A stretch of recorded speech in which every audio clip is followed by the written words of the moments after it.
Boom! The Halloween update for Schedule 1 is here, and it's so much more than just seasonal changes. This patch adds a whole new sewer network, introduces a brand new minor antagonist, gives us an additional property, and yes, it even adds the Sewer Goblin.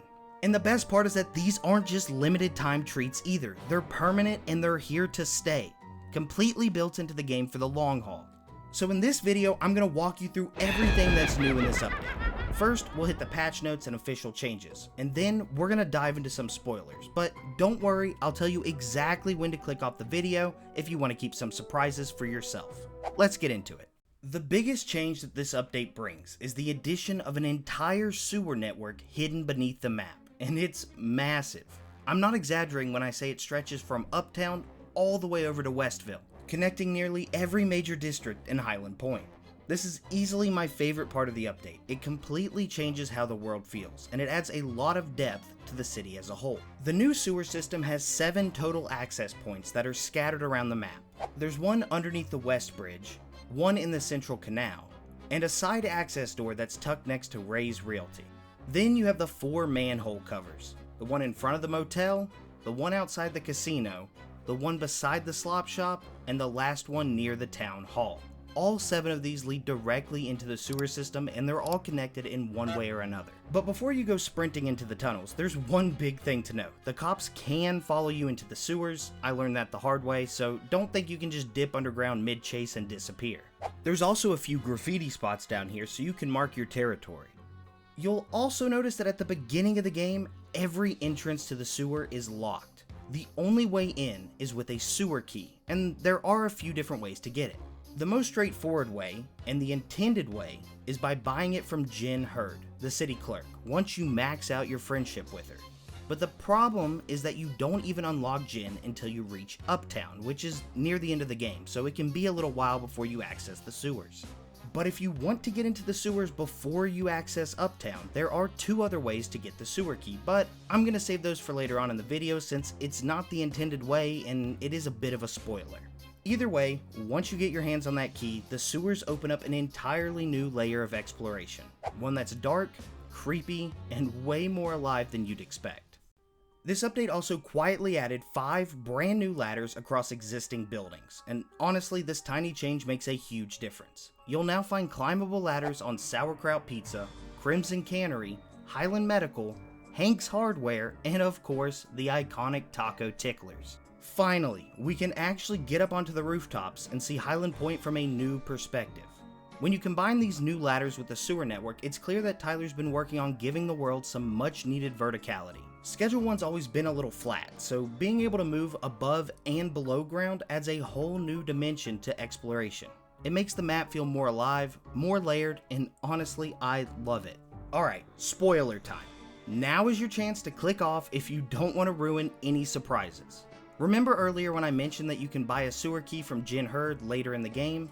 Well, there's actually 2 other ways to get your hands on a sewer key way earlier than when you unlock Uptown. The first method is about exploration. There's a sewer key hidden somewhere in one of 50 possible locations across the map. And the cool part is it's completely random for every save file. That means no 2 players will find it in the same spot. You could stumble across it behind a dumpster, inside a house, in a drop box, or tucked away somewhere you'd never even think to look. It is pure RNG, but stumbling across it feels rewarding, and it's going to add a lot of complexity to speedruns for the game in the future. Now, the second method for acquiring a sewer key is a little bit sketchier, but it still fits with the game's vibe.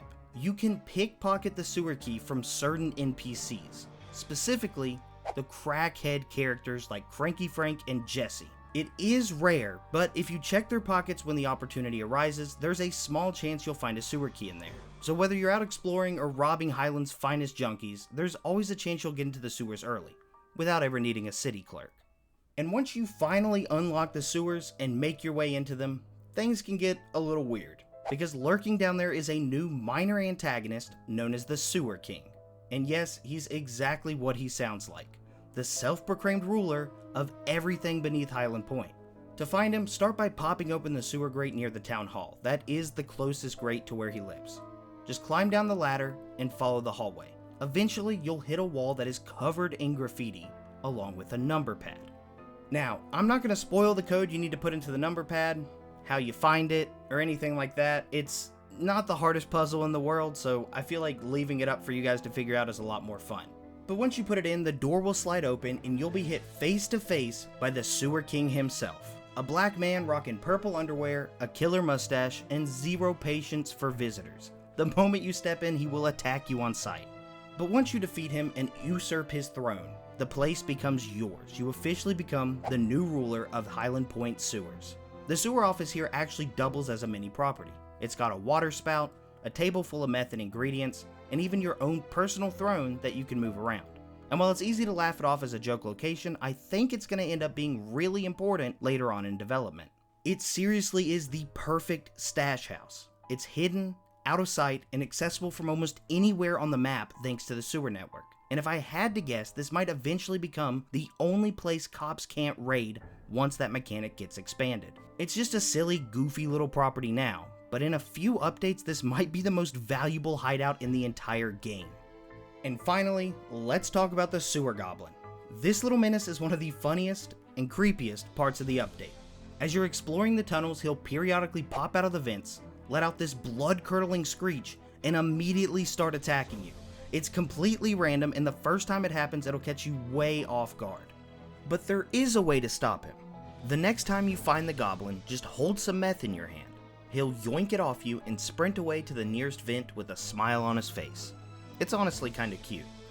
After you pacify him with some of your meth, he now recognizes you as the new ruler of the sewers and will leave you alone completely. No more screeching and no more ambushes. It's such a ridiculous and perfectly Schedule 1 kind of mechanic. It's part horror, part comedy, and somehow it's still a functioning system. And that just about wraps up the Halloween update for Schedule 1.